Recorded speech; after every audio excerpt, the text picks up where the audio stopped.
المتقین والصلاة والسلام علی سید الانبیاء والمرسلین قال اللہ تعالی فی القرآن المجید بسم اللہ الرحمن الرحیم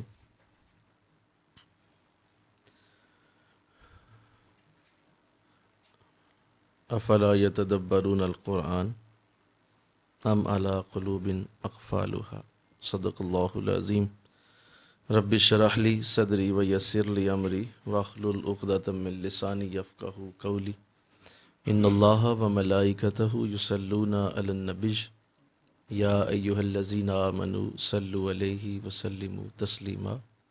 مل کے پڑھیے، الصلاۃ والسلام علیک یا رسول اللہ وعلی آلک واصحابک یا سیدی یا حبیب اللہ، الصلاۃ والسلام علیک یا سیدی یا رسول اللہ وعلی آلک واصحابک یا سیدی یا خاتم النبیین۔ الہ العالمین کی خاص رحمت اور کرم سے مجھے اور آپ کو اللہ تعالیٰ نے اپنی کمال رحمت سے ماہ رمضان کے یہ مبارک دن عطا فرمائے ہیں، اور پہلا عشرہ بہت تیزی کے ساتھ، یعنی کہ بہت ہی تیزی کے ساتھ ہم سے جدا ہو رہا ہے۔ آپ حضرات جو سن رہے ہیں، ذرا ان 10 دنوں کی پیچھے ذرا ہلکی سی ایک نظر دوڑائیں، کس قدر تیزی سے یہ وقت ہمارے ہاتھوں سے پھسل گیا ہے۔ اسی لیے ہم یہ مسلسل کھپ رہے ہیں، مسلسل ہم اسی لیے یہ رولا ڈال رہے ہیں، مسلسل ہم اسی لیے مسلسل آپ سب کو بار بار کہہ رہے ہیں کہ وقت پہ کافی ہے قطرہ آب خوش ہنگام کا، جل گیا جب کھیت برسامی تو پھر کس کام کا۔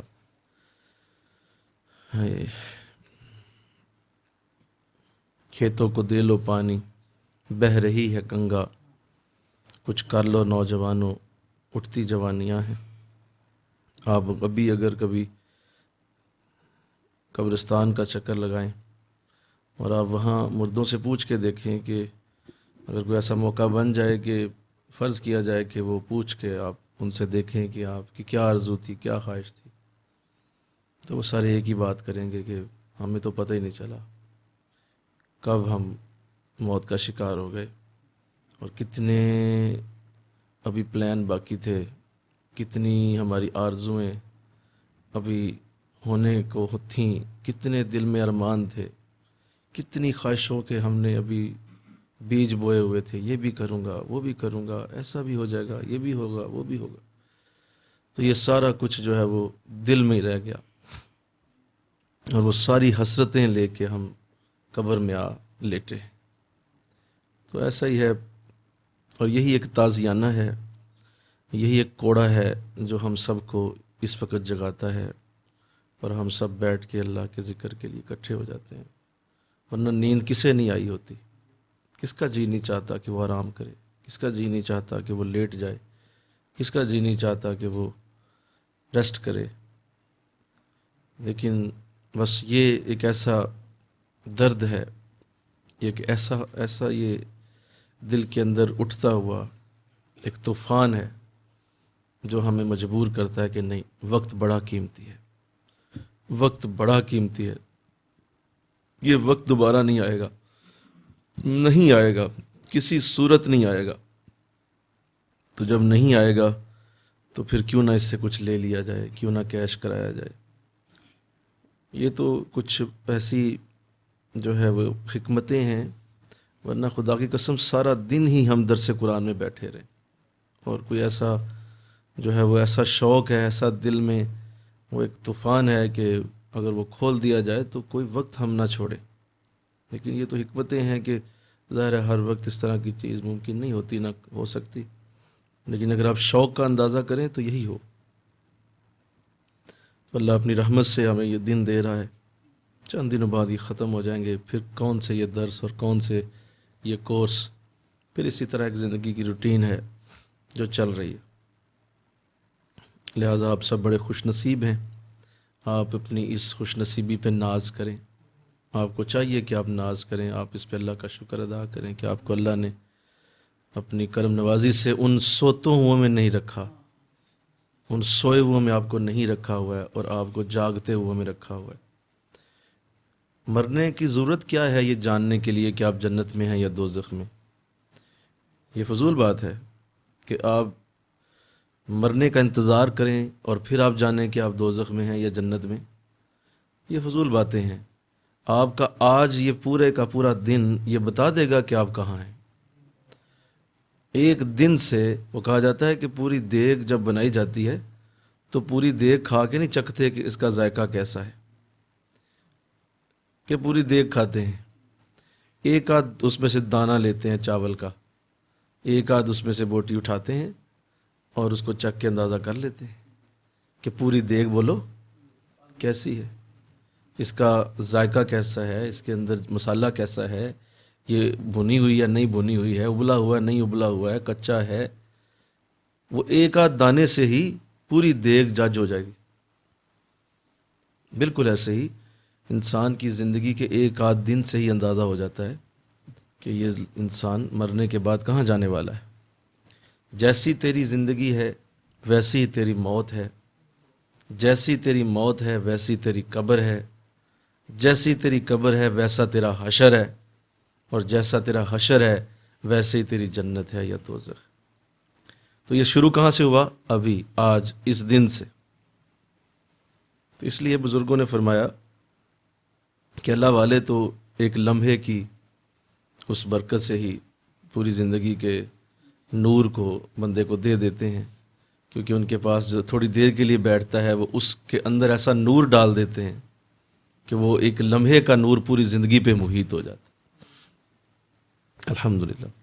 اور رمضان سے بہتر اور کوئی وقت نہیں کہ اللہ کی رحمتیں چھم چھم برس رہی ہیں، اور اس وقت بھی باہر بارش ہو رہی ہے اور اللہ کی رحمت ہو رہی ہے، بارش کا سما ہے، درس قرآن ہو رہا ہے۔ تو اس حالت میں تو ویسے بھی بندہ بیٹھ کے دعا کر لے تو وہ قبول ہو جائے، تو ہم تو درس قرآن میں مشغول ہیں۔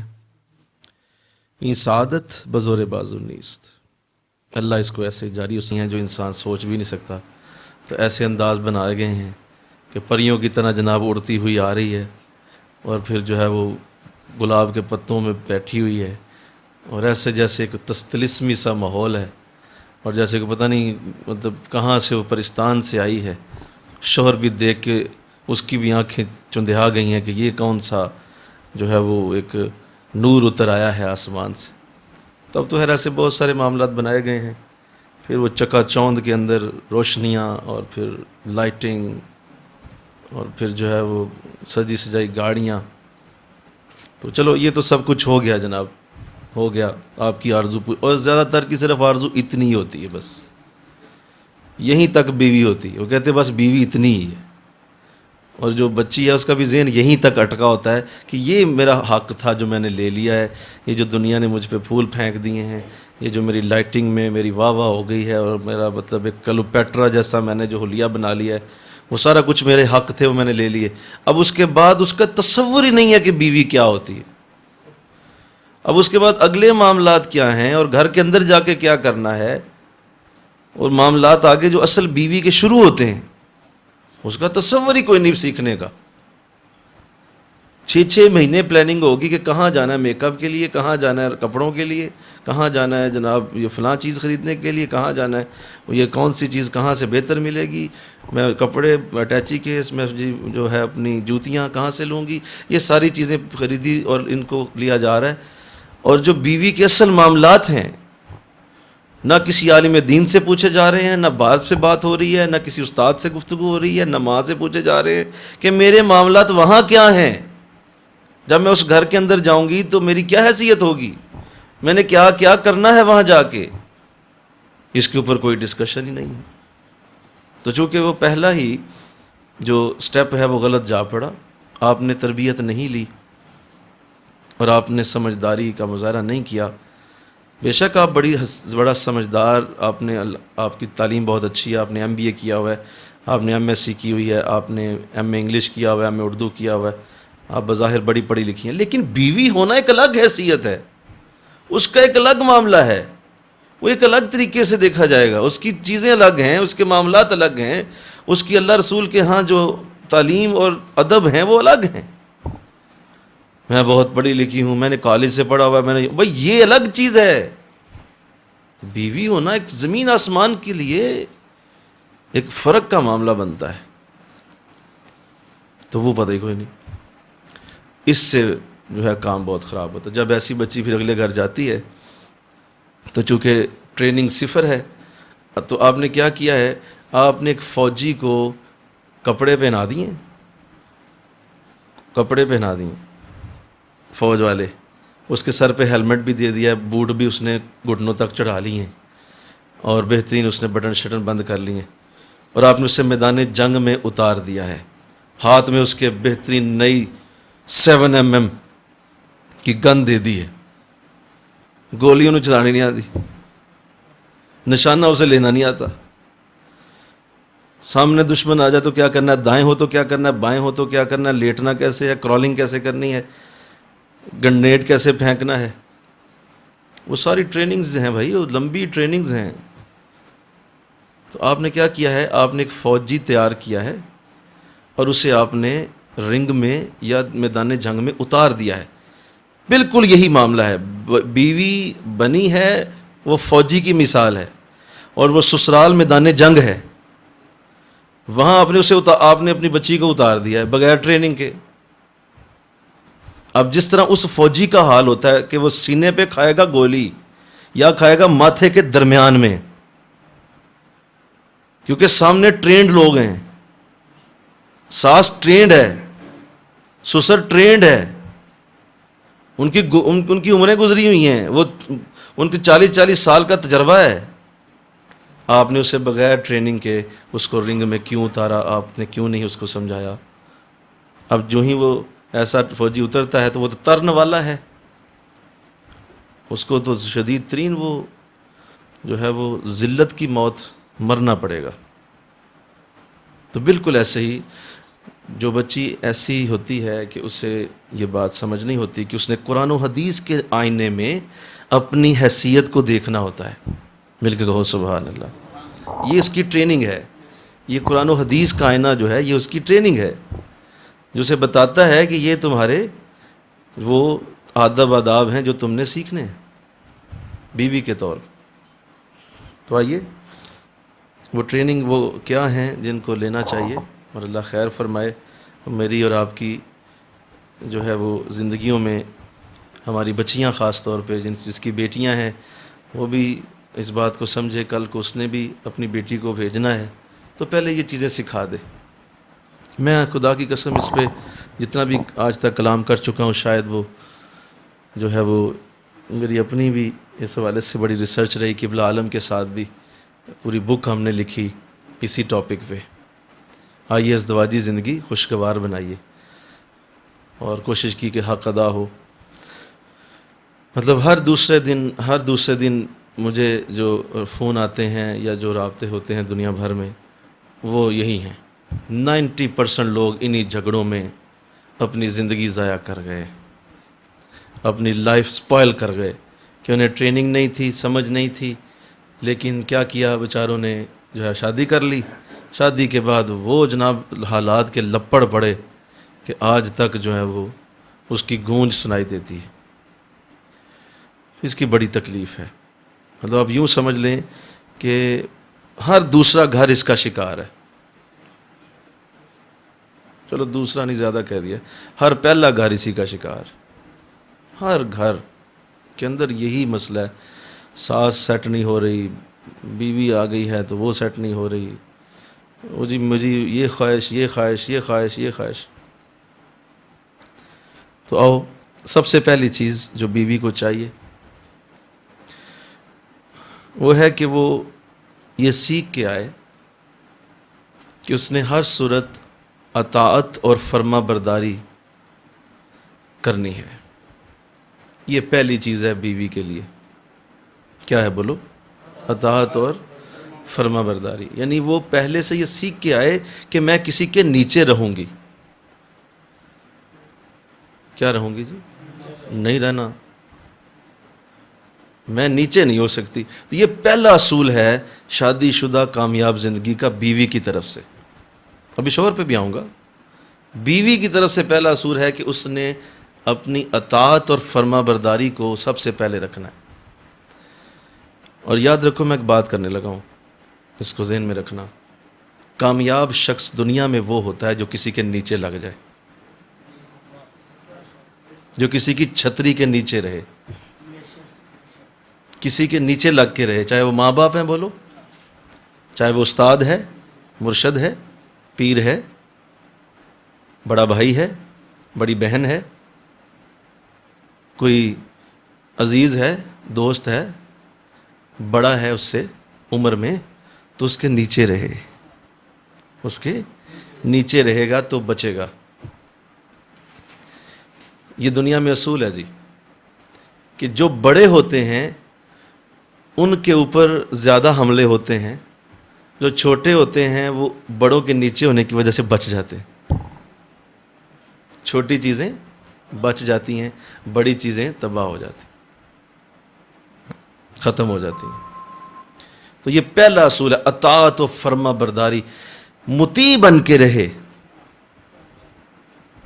اطاعت اور فرما برداری کا جذبہ رکھے کہ جناب میں حاضر، میں غلام، میں تو جناب فرما بردار ہوں. اور فرما بردار ہونے کا مطلب یہ ہوتا ہے کہ اپنی مرضی چھوڑ دے، اپنی مرضی کو چھٹی دے دے. یہ بڑا مشکل کام ہے. پہلا ہی اصول پہ جان نکل گئی ہے، اگلے اصول تو ابھی آگے جانے نا. یہ پھر ایسا معاملہ ہے کہ یہ کوئی آج نہیں بنے، یہ شروع سے ہی ہے. حضور اسلام کی ساری ازواج ہماری مائیں وہ بھی ساری ایسی تھیں، مطیع تھیں اور فرما بردار تھیں. حضور کہتے دن ہے تو کہتی دن ہے، حضور کہتے رات ہے تو کہتی رات ہے. تو اسے کہتے ہیں مطیع اور فرما برداری کا جذبہ. اپنے آپ کو ایک ایسا ہی شو کرنا کہ جناب میں تو آپ کا نیچے ہوں، آپ کا خادم ہوں. اور دیکھو جو اصول ہے وہ ہے خدمت کر مخدوم شد. آج تو خدمت کر لے کل تیری ہوگی. تو آج خدمت کر لے کل تیری ہوگی. باری اپنی دے، آج تیری باری ہے. ابھی تیری باری خدمت کروانے والی نہیں ہے، ابھی تیری باری خدمت کرنے والی ہے. وہ آتے ہی یہ سوچتی ہے کہ میری خدمت کریں آپ، جو کہ الٹ ہے. آپ ان نیچرل چل رہی ہیں، آپ نیچرل وے میں نہیں چل رہی. نیچرل وے یہ ہے پہلے خدمت کرتے ہیں اور پھر ہوتی ہے، پھر ہو جاتی ہے نا آپ کی خدمت. تو آپ اطاعت آج کریں، کل آپ کی اطاعت ہوگی،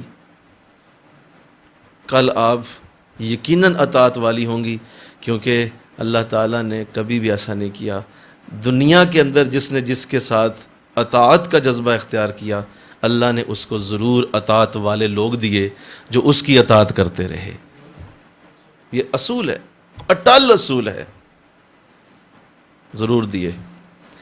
کوئی بھی نہ کرے، اللہ ایسے لوگ پیدا کر دے گا جو وہی اطاعت جو تم نے کسی بڑے کی ہوگی، جب تم اس عمر میں پہنچو گے تو تمہاری اطاعت کرنے والے لوگ پیدا ہوں گے. باہر سے پیدا کر دے گا وہ. دنیا میں بڑے لوگ آئیں گے جو تمہاری اسی طرح اطاعت کریں. تو یہ پہلا جذبہ ہے، اطاعت اور فرما برداری. کہ بھائی میں تو جو ہے جس گھر میں آئی ہوں، میرے لیے یہی بہتر ہے کہ میں اطاعت کروں. اللہ، اس کا ایک بہت بڑا فائدہ اور بھی ہے. سنو، میں اصل میں آپ کو پریکٹیکل ایگزامپلس دیتا ہوں، کیونکہ صاحب کے ساتھ بڑا طویل وقت گزرا ہے اور آپ بھی اسی طرح ہماری تربیت فرماتے رہے. شادی اصل میں ایک پالیٹکس کا نام ہے، یہ ایک سیاست ہے، اور اس کا پہلا اصول ہی سیاست ہے، پالیٹکس ہے. ٹھیک ہے؟ کیونکہ دیکھیں آپ نے اسی طرح جیسے میں نے کہا کہ آپ میدان جنگ میں آ گئے ہو، تو اب میدان جنگ میں آپ نے پھر بڑے حساب سے چلنا ہے نا. آپ نے پھونک کے قدم رکھنا ہے، آپ نے بڑے دھیان سے دیکھنا ہے نیچے کوئی جو ہے مائن تو نہیں ہے، نیچے کوئی جو ہے وہ بارودی سرنگ تو نہیں لگی ہوئی اڑ جاؤں میں. پھونک کے آپ نے قدم رکھنا ہے. تو سیاست سے چلنا ہوتا ہے. تو شادی اصل میں پالیٹکس کا نام ہے. اور پالیٹکس میں ایک اصول ہوتا ہے.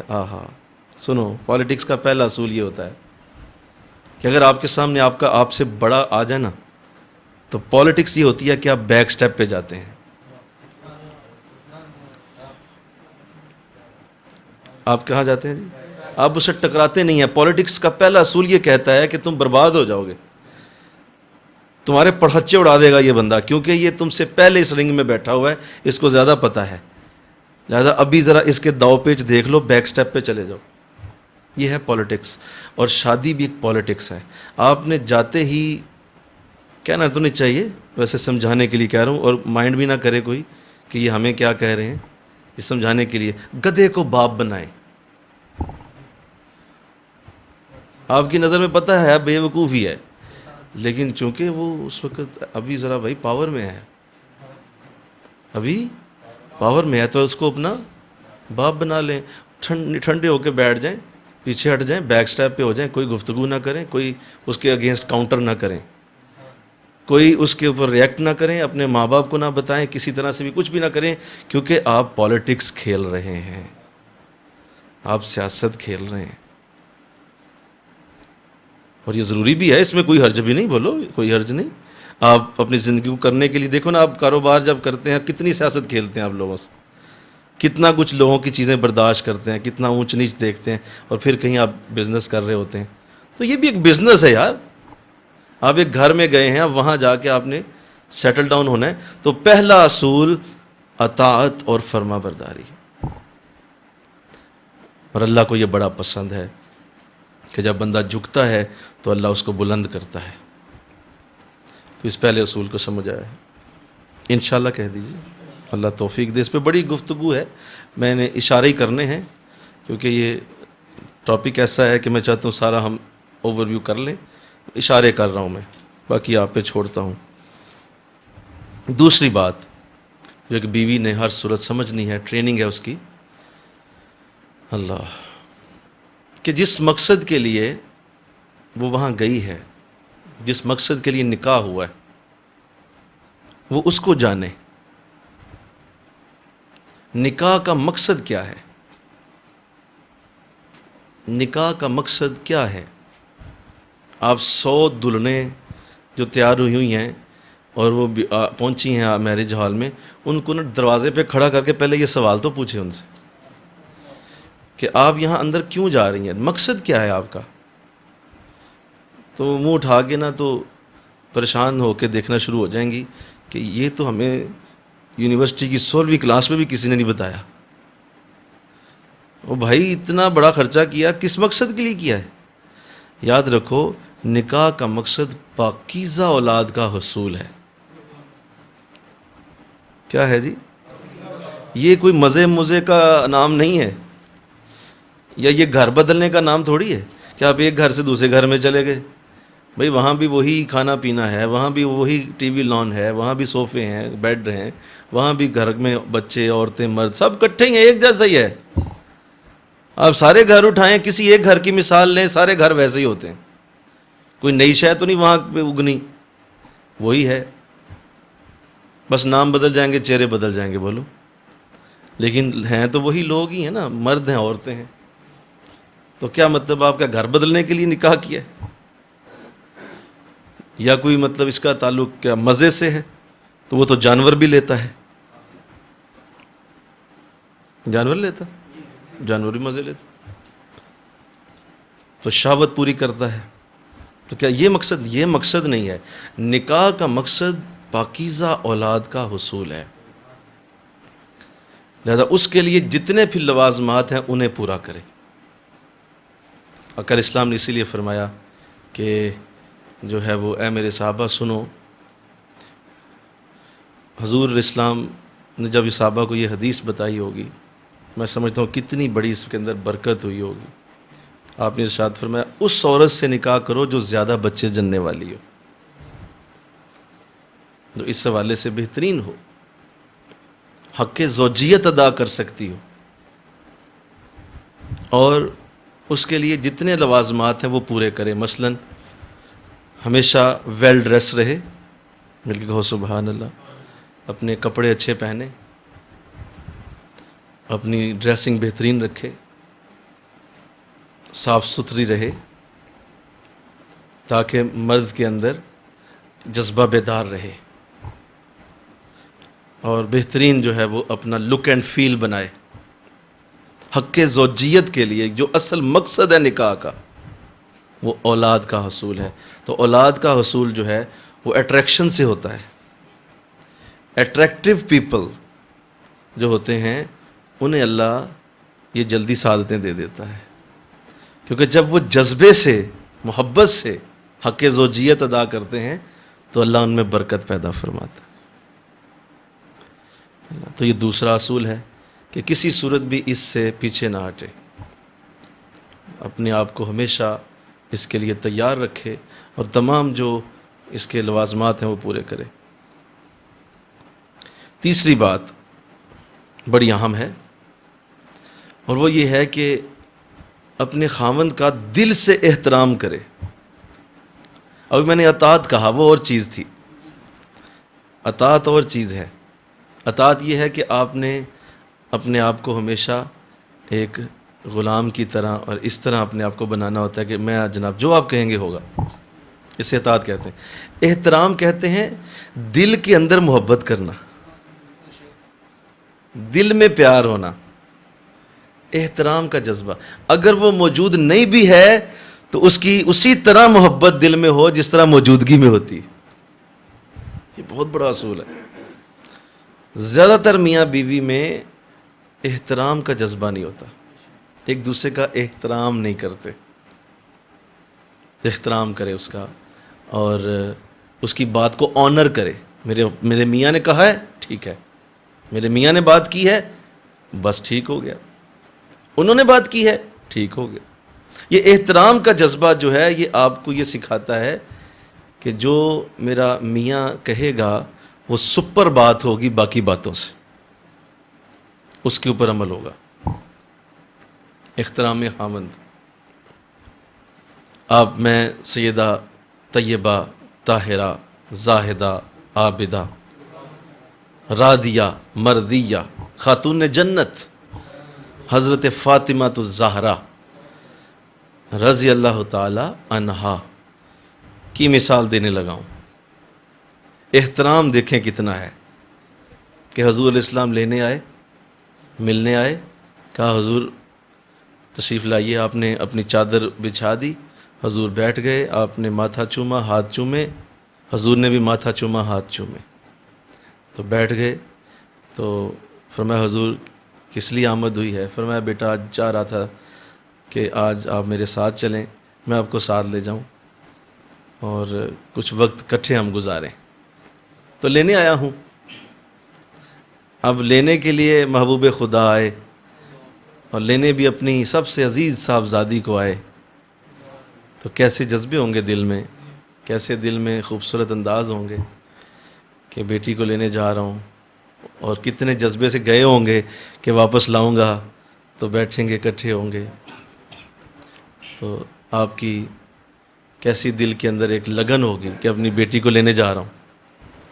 تو سیدہ فاطمہ رضی اللہ تعالیٰ عنہ آپ نے ارشاد میں حضور ضرور میرے لیے خوش بختی ہے، خوش نصیبی ہے، میں آپ کے ساتھ جاؤں گی، لیکن ابھی میرے خاوند گھر نہیں ہے، ابھی علی گھر نہیں ہے، وہ آئیں گے اجازت لوں گی تو پھر جاؤں گی. تو یہ بھی آپ ہی نے مجھے سکھایا ہے کہ پہلے خاوند سے اجازت لینی چاہیے. ان کا احترام ہے، وہ ایک احترام والی جگہ پہ ہیں، وہ میرے لیے محترم ہیں. کیا ہیں؟ محترم ہے میرے لیے. ہائے ہائے، دیکھو اس سے کہتے ہیں دل میں محبت ہونا، دل میں پیار ہونا تو کوئی مسئلہ نہیں ہے. 100 مسئلوں کا ایک ہی حل، دل میں پیار ہونا، دل میں محبت ہونا کہ مجھے اپنے خاوند سے محبت، آئی لو ہم، مجھے پیار ہے اس کے ساتھ، محترم ہے وہ میرا. اللہ، یہ کیا ہوا کہ مطلب ایک جو ہے وہ کمپرومائزنگ سا جو ہے وہ ایک رویہ ہے اور ایک زبردستی کا رویہ. اچھا ہونے میرا خاوند ہے تو میں کی کراں؟ یہ کیا رویہ بھائی؟ یہ تو فضول بات ہے. اس کا مطلب یہ ہے کہ آپ بیوی بھی ہیں اور نہیں بھی ہیں. استغفر اللہ. بولیے، بیوی بھی ہیں اور نہیں بھی. بیوی کا کام یہ ہے کہ وہ وہی رہے جو وہ ہے، اور وہ محترم اور احترام کے جذبوں کے ساتھ ہوتی. وہ میرے محترم ہیں، میرا ان کے ساتھ بڑا پیار ہے. وہ اچھا ایسا کیوں کہا؟ آپ غور کریں ذرا، میں آپ کی توجہ چاہتا ہوں. ایسا کیوں کہا؟ چلی جاتی ہیں آپ. سیدنا علی رضی اللہ تعالیٰ عنہ جیسا کون صابر، شاکر، محبت والا، پیار والا ہو سکتا ہے؟ اس پہ تو کوئی رائے نہیں، کوئی دلیل نہیں، کوئی اس کے اوپر بات نہیں ہو سکتی کہ سیدنا علی جیسا کون ہو سکتا ہے. اور کیسی آپ کی ٹریننگ ہوئی ہوگی. لیکن کیا دل میں سوچا ہوگا کہ ابھی علی آئیں گے اور اگر مجھے نہ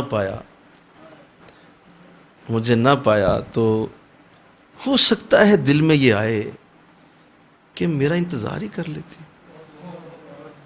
ہو سکتا ہے، بولیے یار، بولو بھائی. یہ ہو سکتا ہے کہ وہ ان کو دل میں یہ خیال آ جائے کہ میرا انتظار کر لیتی. میں نے کون سا روکنا تھا؟ حضور لینے آئے تھے، میری جرت ہے کہ میں نہ بھیجتا. لیکن ہو سکتا ہے نا، میرے وہ محبت والے ہیں، پیار والے ہیں. تو اسے دوسرے لفظوں میں احساس بھی کہتے ہیں. اسے دوسرے لفظوں میں احساس کہتے ہیں. مجھے احساس ہے کہ کہیں ان کے دل میں یہ نہ آ جائے. آپ باریکی ملاحظہ کریں. تو فرمایا حضور آپ ہی نے پھر ان کو بھی راضی کر دیا کہ آپ ہی نے تو یہ تعلیم دی ہے. میں کوئی نئی بات نہیں کر رہی، اپنی طرف سے نہیں، آپ نے تعلیم دی ہے کہ میاں کا معاملہ بہت بڑا ہوتا ہے. تو فرمایا ٹھیک ہے، آپ بھی بیٹھ گئے. دیکھو کوئی یہ نہیں کہا کہ یہ کیا بات ہوئی، تمہیں شرم نہیں آ رہی؟ تو مطلب دیکھیں آپ، میں لینے آیا ہوں اور آپ دیکھیں کون آیا ہے، آپ مجھے اور ان کو برابر کر رہی ہیں. میری ہستی کہاں، وہ کہاں؟ ایسا حضور نے کبھی نہیں کہا. بلکہ نہیں کا لفظ تو بولا ہی نہیں نا. نہیں تو ہے ہی نہیں، کبھی نہیں کہا.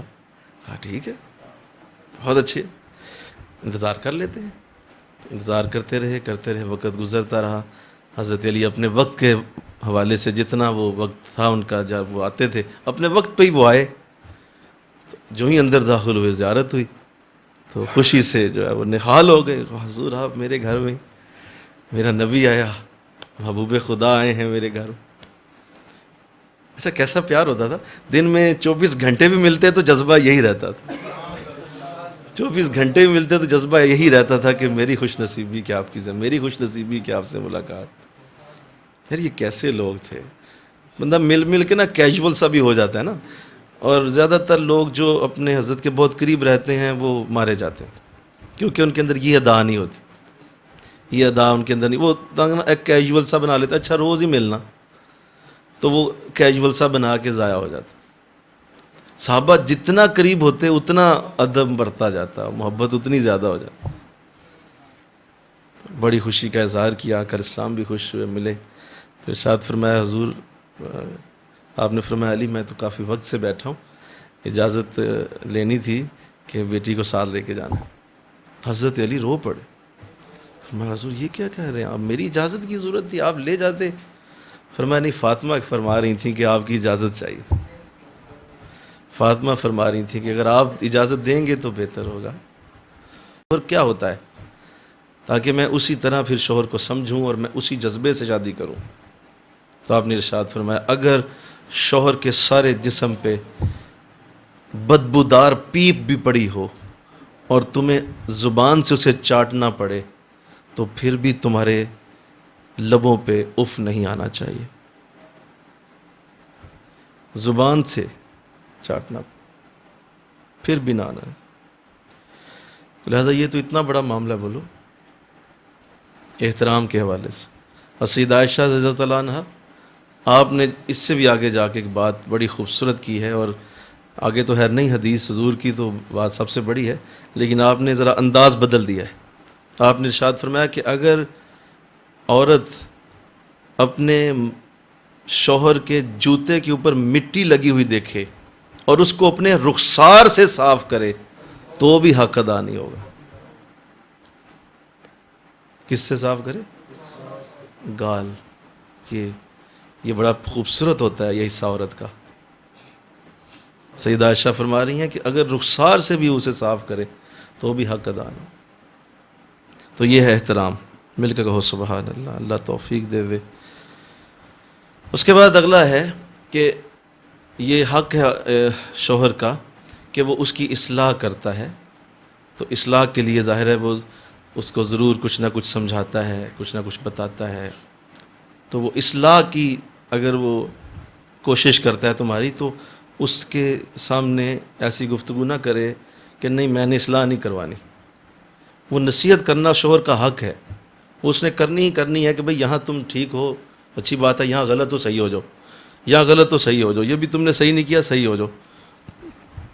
پیار سے وہ اگر بات کرتا ہے کہ میں شوہر پہ آتا ہوں تو یہ اس کا حق ہے کہ وہ آپ سے اصلاح کا تمنا کر رہا ہے، اس بات کی کہ یہ اصلاح ہو جائے اس کی، تو اس اصلاح کو کرنے دیں، اس کو کوئی حرج نہیں ہے، اور اس کی اصلاح کا دروازہ بند نہ ہونے دیں. دیکھو میں ایک بات کروں، وہ باغ اجڑ جاتا ہے جس کو کوئی سنبھالنے والا نہ ہو. تم خوش نصیب ہو تمہیں کوئی ٹوکتا ہے، یہ نوٹ کرو بات، تم خوش نصیب ہو کہ تمہیں کوئی ٹوکنے والا ہے، کوئی تمہیں باقاعدہ کہنے والا ہے، تمہیں ڈانٹنے والا ہے. جس باغ کا کوئی رکھوالا نہ ہو وہ اجڑ جاتا ہے. تو اگر تمہیں کوئی ٹوک ہی نہیں رہا، تمہیں کوئی کسی قسم کی جو ہے کسی جگہ سے بھی کوئی بات نہیں آ رہی کہ تمہیں کوئی ٹوک رہا ہے، سمجھ لو کہ تم برباد ہو جاؤ گے. تو وہ ٹوکے گا نا، بولو ٹوکے گا کہ بھئی یہ غلط ہے، تو اس کی اس بات کو سنا جائے کہ یہ میرا یہ مالی ہے، میں ایک باغ کی طرح ہوں اور یہ میرا مالی ہے. تو اس کو جو ہے وہ ٹوکنے کا حق ہے. اللہ. پھر آقا علیہ السلام نے بھی اس بات کی جو ہے وہ ہمیں سمجھایا، بیوی کو سمجھایا کہ کسی صورت بھی عیب نہ نکالے اپنے شوہر میں، اپنے شوہر کے عیب کو نہ نکالے، اپنے شوہر کے عیبوں کو چھپا لے، کیونکہ ظاہر ہے ہر انسان میں عیب ہوتے ہیں، ان عیبوں کو چھپائے. وہ کم کماتا ہے زیادہ کماتا ہے، وہ اونچا بولتا ہے آہستہ بولتا ہے، وہ کالا ہے گورا ہے، وہ برا ہے اچھا ہے، وہ جو بھی ہے، تمہیں اس کے عیب نکالنے سے منع کیا گیا. عیب نہ نکالو، جیسا بھی اللہ نے تمہیں توفیق دی ہے، جس طرح کا بھی معاملہ ہے اسے قبول کرو، اور وہ اللہ کی تقسیم ہے، وہ جیسا تھا تمہیں ویسا ملا. قرآن نے اس بات کا اظہار کیا، نیکوں کے لیے ہم نے نیک رکھے ہیں، بدوں کے لیے بد رکھے، خبیثوں کے لیے خبیث رکھے. تو یہ وعدہ ہے اللہ کا نا، اس وعدے پہ صابر رہے، شاکر رہے کہ میرے رب نے میرے ساتھ صحیح کیا ہے، اور میرا آئینہ ہے میری بیوی، اور میرا آئینہ ہے میرا شوہر، میں اس میں اپنی شکل دیکھتا ہوں. یہ میری بیوی ہے، اس کے اندر میری شکل نظر آ رہی ہے، یہ میرا شوہر ہے، یہ میری شکل نظر آ رہی ہے، اس میں اپنے آپ کو دیکھتا ہوں. تو یہ بہت بڑا معاملہ ہے. اگر اس کے اندر عیب ہے تو اصل میں وہ تمہارے اندر بھی ہے، یہ بات نوٹ کرو. اگر اس کے اندر عیب ہے تمہارے اندر بھی ہے، تمہیں نظر نہیں آ رہا، یہ ہو ہی نہیں سکتا کہ دونوں میں نہ ہو.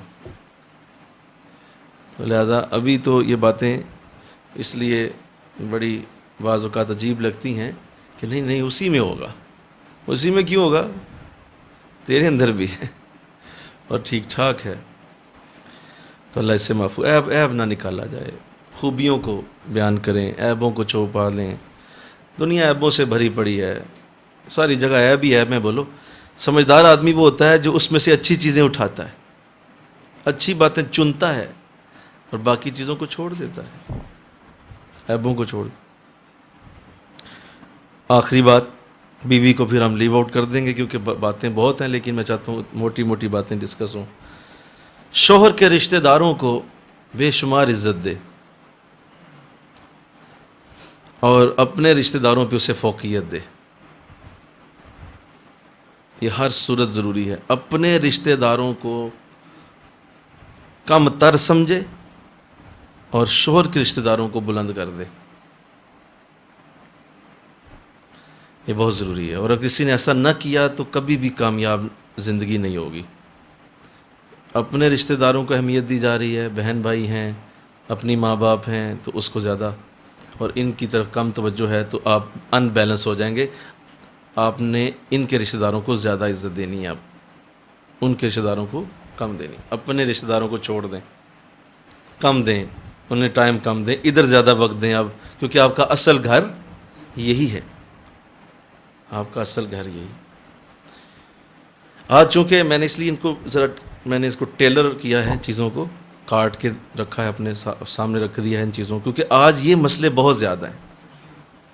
آج اس وقت اس طرح کے مسائل بہت زیادہ ہیں جو میں نے ابھی آپ کے سامنے رکھے، کہ ان بنیادی باتوں سے ہی بچیاں محروم ہیں.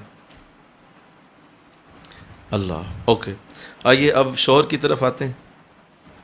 اور قرآن نے بڑا خوبصورت شوہر کو جو دیا اصول، ہن لباس لکم وانتم لباس لہم، تم اپنی عورتوں کے لیے لباس ہو، عورتیں تمہارے لیے لباس ہیں اور تم اپنی عورتوں کے لیے لباس ہو. تو ادھر بھی کم و بیش صورتحال وہی ہے جی، اسی طرح صورتحال ہے. پہلے سال 6 مہینے رشتہ ڈھونڈنے میں لگے ہیں، اور جناب رشتہ ڈھونڈ رہا ہے، کبھی کسی کو ریجیکٹ کرتا ہے، کبھی کسی کو ریجیکٹ کرتا ہے. نہیں مجھے نہیں پسند، ناک اونچا ہے، قد چھوٹا ہے، یہ جناب یہ ہمارے جو ہے وہ برادری والے نہیں ہیں. بہت سارے معاملات کرتا کراتا جی دیکھیں جی رشتہ نہیں ہو رہا جی، رشتہ کئی اس نے بچیاں ریجیکٹ کر دیا. تو ڈھونڈ کیا رہا ہے بھائی؟ کیا چاہیے تجھے؟ لمبے بالوں والی ہونی چاہیے، موٹی آنکھوں والی ہونی چاہیے، یہ فلاں میری آرزو ہے، فلاں خواہش ہے. اپنے پورا جو ہے اس نے اسکیچ بنایا ہوا ہے حور پری کا. تو یہ ادھر بھی حالات وہی ہیں، اور اسی طرح ہیں. ایک جو ہے وہ شوہر بننے کا ایک جذبہ ہے، اور بڑا جناب دوستوں میں باتیں ہوئے تیری شادی کب ہوگی، دوست بھی مجبور کر رہے ہیں، رشتہ دار پوچھتے ہیں منڈا بڈھا ہو چلا ہے، ہر طرف سے باتیں ہو رہی ہیں. MBA بھی کر لیا ہے، MSc بھی کر لی ہے، جاب بھی ہو گئی ہے، گھر میں لڑائی کر رہا ہے، لگتا ہے تسی میرے بڈھے ہی کر دینا ہے. شادی کی شوق کی انتہا ہو چکی ہے، لڑ رہا ہے، خوابوں میں جو ہے وہ دیکھ رہا ہے. عجیب و غریب حالات ہیں. وظیفے پڑھ رہا ہے شادی کے لیے، حضرت صاحب کو وظیفہ دے دیں، شادی کا وظیفہ پڑھ رہا ہے. اللہ کے نام کو استعمال کیا جا رہا ہے، قرآن کی آیتیں یوز کی جا رہی ہیں. دیکھو ذرا تم لوگوں کے جذبے دیکھو، کتنا شوق ہے انہیں شوہر بننے کا، بڑا شوق ہے جناب کو. پھر جناب پھر سوچ رہا ہے اچھا اب میں نے کون سی جو ہے وہ میں نے پہننی ہے، واسکوٹ پہننی ہے، شلوار قمیض پہننی ہے، شیروانی پہننی، میں نے کیا پہننا ہے. پھر ولیمے کے دن ڈریسنگ کیا کروں گا، مہرج حال کون سا ہونا چاہیے. بہت اس نے جو ہے لمبی پلاننگ کی ہوئی ہے. اور پھر جو ہے وہ پورا سیٹنگ ہے، اچھا یہ ہوگا وہ ہوگا، پوری سیٹنگ کی ہوئی ہے اپنی. اور پھر جو ہے باقاعدہ جو اگر منگنی ہو گئی ہے یا ایسا سلسلہ بن گیا تو پھر ظاہر ہے فونوں پہ رابطے، پھر جو ہے وہ آپس میں محبتوں کے دعوے، اور چاند توڑ لاؤں گا تمہارے لیے، تم دیکھنا تو صحیح، آنا تو میری زندگی میں نے تمہارے لیے بہت کچھ سوچا ہوا ہے، اور ہم بڑی اچھی زندگی گزاریں گے، میں جو ہے وہ تمہارے لیے مر مٹوں گا. سب فراڈ، ٹوٹلی فراڈ. ریالٹی میں ایسی کوئی شے ایگزسٹ نہیں کرتی، ان میں سے کوئی ایک چیز بھی ایگزسٹ نہیں کرتی. میں یہ کر دوں گا، میں وہ کر دوں گا، دیکھنا تمہارے پاؤں کے نیچے پھول بچھاؤں گا. فونوں پہ رابطے ہیں جناب، لمبے دعوے ہو رہے ہیں. وہ بھی آسمانوں پہ جا چڑھی ہے کہ اب تو میرے لیے وہاں آگے پتہ نہیں کتنا بڑا گلستان سجا ہوا ہے، ہر پیڑ کے اوپر، ہر درخت پہ سونے کے پھل لگے ہوں گے. تو جناب پھر لمبی گفتگویں شروع ہوتی ہیں، راتوں کو لمبے ڈسکشنز ہوتے ہیں، بیڑا غرق، صحت کا بھی برا حال، اور جناب لگے ہوئے. پھر جو ہے وہ شادی کے دن آ گئے، شادی ہو گئی. اسی طرح پھر وہ بھی سج دھج کے پہنچا ہے، بڑا اس نے خوشی کا اظہار کیا، لوگوں نے سلامیاں پیش کی. تو ادھر بھی وہی ہے، بولو ایک جیسا ہی معاملہ ہے. کوئی یہ بھی، اور حرام ہے کہ کسی عالم دین کے پاس گیا ہو اور جا کے کہا ہو کہ حضور مجھے شوہر کے فرائض ہی بتائیں. کوئی شوہر کے فرائض 5 منٹ دے دے مجھے شوہر کے فرائض، حضور، نبی، اللہ لفظ نہیں کہنا چاہیے، اہمیت ہی کوئی نہیں نبی رسول کی. اور بس جو ہے بس مجھے شوہر بنا دو کسی طریقے سے، کوئی جائز ناجائز طریقہ استعمال کرو. قرضے لے کے جناب وہ مارکی لگوا رہا ہے، قرضے لے کے وہاں مٹن پکوا رہا ہے، قرضے لے کے وہاں پہ جو ہے کارپیٹ بچھوا رہا ہے، تیلا جیب میں نہیں ہے، اور پاگلوں کی طرح خرچہ کر رہا ہے کہ میری کوئی واہ واہ ہو جائے گی. اور محترم کو یہ علم ہی نہیں ہو رہا کہ شوہر کے اصل فرائض کیا ہیں، اور شوہر کتنا بڑا درجہ رکھتا ہے اللہ رسول کی نظر میں، کیسے اس کے اعلیٰ معاملات ہوتے ہیں، اور اپنے آپ کو ایسے جیسے بڑا معصوم سا شو کرتے ہیں کہ ہم نے تو دیکھے خرچہ بڑا کر دیا ہے، میں تو بڑا دیکھیں اکلوتا، میں اپنے ماں باپ کا بچہ، میں فلاں، اپنے آپ کو ایسے پیش کر، میں بڑا نیک، پوری طرح سے اپنے آپ کو کیموفلاج کر لیتے ہیں کہ میری تو اب دنیا جان کی۔ دیکھیں نا حضور نے کہا ہوا ہے کہ اگر عورت کو میں کہتا کہ عورت خاوند کو سجدہ کر تو دیکھو میں وہ ہوں، میں اب خاوند ہوں، مجھے سجدہ کرنے کا بھی حکم ہے، میں بتاتا ہوں تجھے کون سا تو خاوند ہے جس کو سجدہ کرنے کا حکم۔ تو اپنے تئیں ایک بڑا وہ ایک سہانا سا سپنا خواب بنا کر لوگ شادی کرتے ہیں۔ اللہ، تو یہاں بھی معاملات بڑے خراب ہیں جی، اور بہت ہی دور تک بات گئی ہے۔ تو آئیے، سب سے پہلا جو حق ہے، جو قرآن کی اسی آیت سے میں نے عرض کر دیا کہ وہ عورت کے لیے لباس بنے، 3 خوبیاں اپنے اندر پیدا کرے۔ لباس کے اندر 3 خوبیاں ہوتی ہیں۔ نمبر 1، وہ انسان کے عیبوں کو چھپاتا ہے۔ نمبر 2، گرمی اور سردی سے بچاتا ہے۔ نمبر 3، خوش نمائیت کا سبب بنتا ہے۔ آپ نے اچھی ڈریسنگ کی ہو نا تو پیارے لگتے ہیں آپ، لباس آپ کی خوبصورتی میں اضافہ کرتا ہے۔ یہ 3 خوبیاں ہیں شوہر کی۔ قرآن تمہیں یہ 3 خوبیوں کا حامل دیکھنا چاہتا ہے، یہ 3 خصوصیات تمہارے اندر ہونی چاہیے۔ اپنے آپ کو شوہر کے لیے پاس کرانا چاہتے ہو تو قرآن تمہیں یہ 3 سوال پیش کر رہا ہے، ان کو پاس کرو۔ پہلا سوال، تمہارا معاملہ اتنا اعلیٰ ہو، اخلاق تمہارے اتنے اچھے ہوں کہ تم عیبوں کو چھپانا جانتے ہو۔ آہا، مل کے کہو سبحان اللہ۔ تمہارے اخلاق کی اتنی ٹریننگ ہوئی ہے، تمہاری سوچ کی اتنی اچھی ٹریننگ ہے کہ تم عیبوں کو چھپا لیتے ہو، نہیں بتاتے کسی کو، کسی سے ڈسکس نہیں کرتے کہ میری بیوی بڑی بد زبان ہے یار، بڑی جھگڑالو ہے، انٹرینڈ عورت ہے، پتہ نہیں کیا بنے گا، فلاں جگہ سے بھی غلط ہے، فلاں جگہ سے بھی غلط ہے، لیکن تم چھپا رہے ہو۔ میرے کو سبحان اللہ، تم بتا نہیں رہے، تمہیں روز آرے کی طرح چرنا پڑتا ہے، لیکن تم اس پہلے کرائٹیریا کو پورا کر دیتے ہو، تم پھر بھی چھپا رہے ہو۔ کوئی بات نہیں، وقت گزرے گا، ٹھیک ہو جائے گی، ابھی ٹائم ہے۔ عیبوں کو چھپاتے جاؤ، چھپاتے جاؤ، چھپاتے جاؤ۔ اللہ، یہ پہلا اصول ہے، انشاءاللہ کہو۔ دوسرا، گرمی اور سردی سے بچانے والا لباس ہوتا ہے، یعنی جتنے بھی دنیا کے حوادث، دنیا کی طرف سے جو تکلیفیں، دنیا کی طرف سے جو پریشانیاں آئیں گی، شوہر اس کے آگے یوں لباس بن جاتا ہے کہ نہیں، میری بیوی ہے، نہیں لگنے دوں گا کوئی اس کو گرم ہوا، پوری طرح سے جو ہے وہ اس کی حفاظت کرے، ہر قسم کی دنیا کی تکلیف سے، اور اس کو آنر دے، تکلیف نہ آنے دے کسی جگہ، بہترین جو ہے وہ اس کے لیے بندوبست کرے۔ اور تیسرا، اپنے اندر ایسی خوبیاں پیدا کرے کہ اس خوبیوں کی وجہ سے اس کی بیوی کی عزت بنے، اعلیٰ بزنس مین بنے، اعلیٰ جاب کرے، اعلیٰ جو ہے دنیا کے اندر معاملات اور اللہ کے سامنے معاملات پیش کرے، کہ جب کبھی اس کی عورت کہیں بیٹھی ہو اور کوئی شخص اس سے ملے تو یہ کہے کہ آپ فلاں کی بیوی ہیں؟ کہا جی جی میں اسی کی بیوی ہوں، بڑی خوش نصیب ہو تم، ہاں ہاں بڑی خوش نصیب ہو تمہیں، اللہ نے ایسا خاوند دیا ہے۔ دنیا کہے اس کو، دنیا کہے کہ تم تو بڑی خوش نصیب، اتنا نیک بچہ، کاش میری بیٹی کے ساتھ شادی ہو جاتی، تو تمہارے ساتھ ہوئی ہے، کیسا خوش نصیبی والا معاملہ ہے۔ تو یہ 3 کرائٹیریا آپ کے اندر ہوں گے تو قرآن آپ کو شوہر مانے گا۔ آپ بے شک جو ہے وہ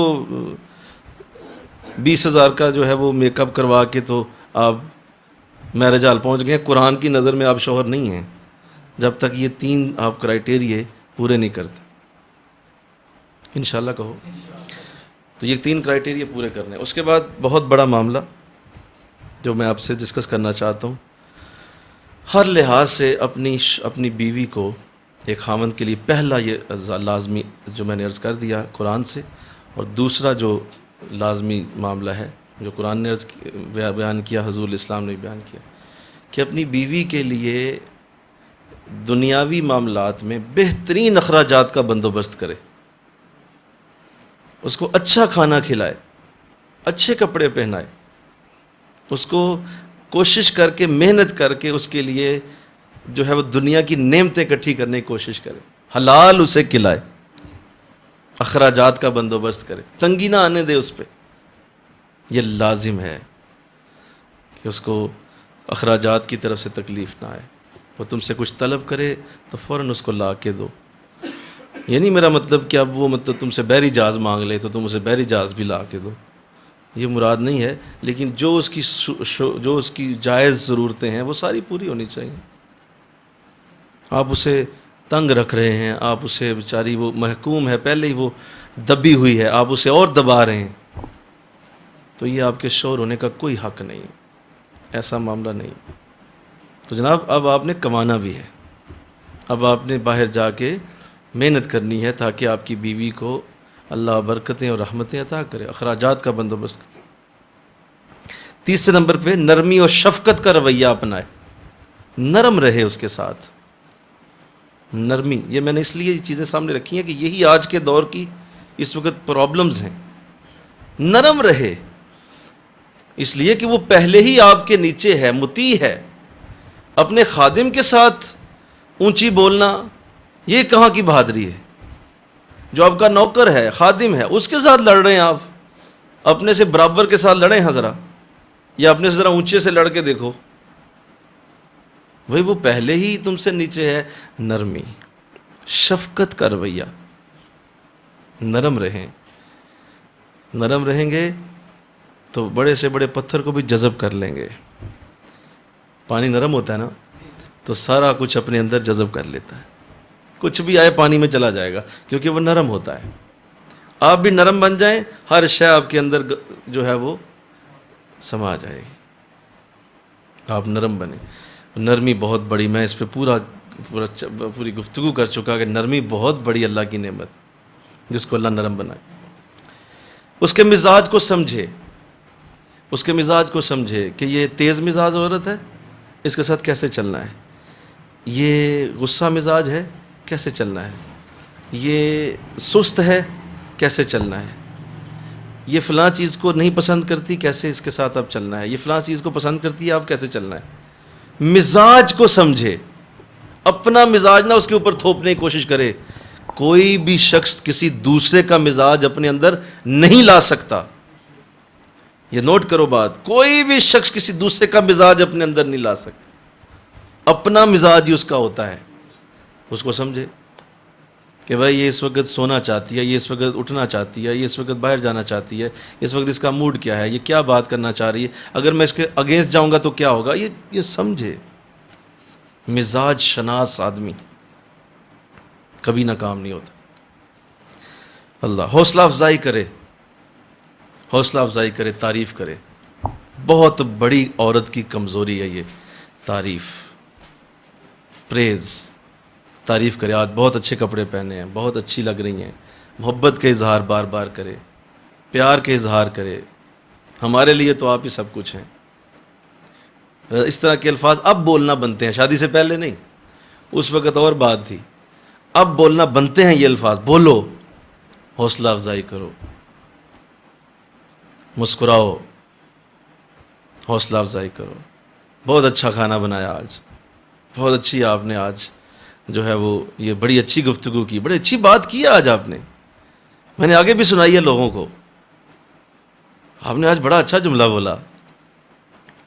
یہ حوصلہ افزائی ہے، بولو، اس سے آپ اس کو بڑھاوا دے رہے ہیں، آپ اس کے اندر محبت پیدا کر رہے ہیں، اور سیم اسی طرح آپ بھی اس کا احترام کریں۔ میری بیوی اللہ، اور جتنے بھی اس کے اندر جو ہے برے معاملات ہیں ان پہ صبر، ضبط کا مظاہرہ کریں، صبر کریں، کوئی بات نہیں، جہاں پھول ہوتا ہے وہاں کانٹے بھی ہوتے ہیں، صبر کا مظاہرہ کریں، ضبط کا مظاہرہ کریں۔ تو یہ ساری باتیں آپ کے سامنے رکھی ہیں، دونوں طرف سے میں نے آپ کے سامنے چند باتیں کی ہیں، اور یہ بڑا ہی اہم معاملہ ہے، اس کو جتنا دہرایا جائے کم، ان چیزوں کو یاد رکھا جائے، اور پریکٹیکلی جب آپ کی زندگی آئے تو میں چاہتا ہوں آپ اس پہ عمل کریں۔ مجھے تکلیف اس وقت ہوتی ہے کہ جب بعد میں شادی کے بعد یہ سب کچھ ہونا ہے، یہ ان میں سے کوئی شے نہ ہوئی، میرا گریبان حاضر ہے، سب کچھ ہونا ہے، اس وقت میرے پاس روتے ہوئے آ جاتے ہیں، کیا یہ باتیں پہلے تمہیں بتائی نہیں گئیں؟ کیا یہ سارا کچھ سمجھایا نہیں گیا؟ کیا ساری یہ باتیں پہلے تم سے ہو نہیں گئی؟ جی ہوئی تھیں، تو پھر اب کرو وہی جو کہا تھا، حضور اب دعا کر دیں۔ کیا دعا کروں بھائی؟ میاں بیوی کا رشتہ دعا سے نہیں دوا سے بچتا ہے، یہاں پہ آپ نے دوا کرنی ہے، تو دوا آپ کے لیے آپ خود کریں، آپ بتا دو دی تو سن تو لیتے ہیں، سمجھتے نہیں۔ تو آؤ اب ایسا نہیں ہونا چاہیے، اس کو عمل کرنے کے لیے اللہ توفیق دے دے۔ رمضان کے مبارک لمحات میں اگر آپ کی زندگی میں ایسا شوہر آ گیا اور آپ نے اس کے ساتھ ایسے معاملات کیے، دنیا جنت ہے، ہاں ہاں ابھی جنت ہے، جنت تو بس کیا دیکھنی ہے آپ نے، جنت یہی ہے۔ اور اگر تمہیں اچھی بیوی مل گئی تو جنت دنیا میں ہی دیکھو گے، اور اگر ان دونوں کے الٹ ہو گیا تو دوزخ تو بہت بعد میں آنی ہے جناب، آپ دنیا میں ہی دوزخ دیکھو گے۔ اور اسی طرح اگر شوہر تمہارا غلط ہو گیا تو دنیا میں ہی دوزخ دیکھو گے۔ تو ایسا نہ کرنا، اپنے آپ کو سمجھداری سے لے کے چلنا، یہ ٹریننگ کے معاملات جتنے بھی پوری طرح پتہ ہونے چاہیے، اور روزانہ ان پہ عمل کرنا پڑتا ہے۔ بولو، جس طرح آپ نماز روزانہ پڑھتے ہیں نا، ایسے ہی ان پہ بھی روزانہ عمل کرنا پڑتا ہے، یہ بھی روز ہیں، یعنی کہ کدی کدی ہونا، نماز جس طرح روز ہے یہ بھی روز۔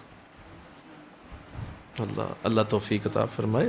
وما علینا الا البلاغ۔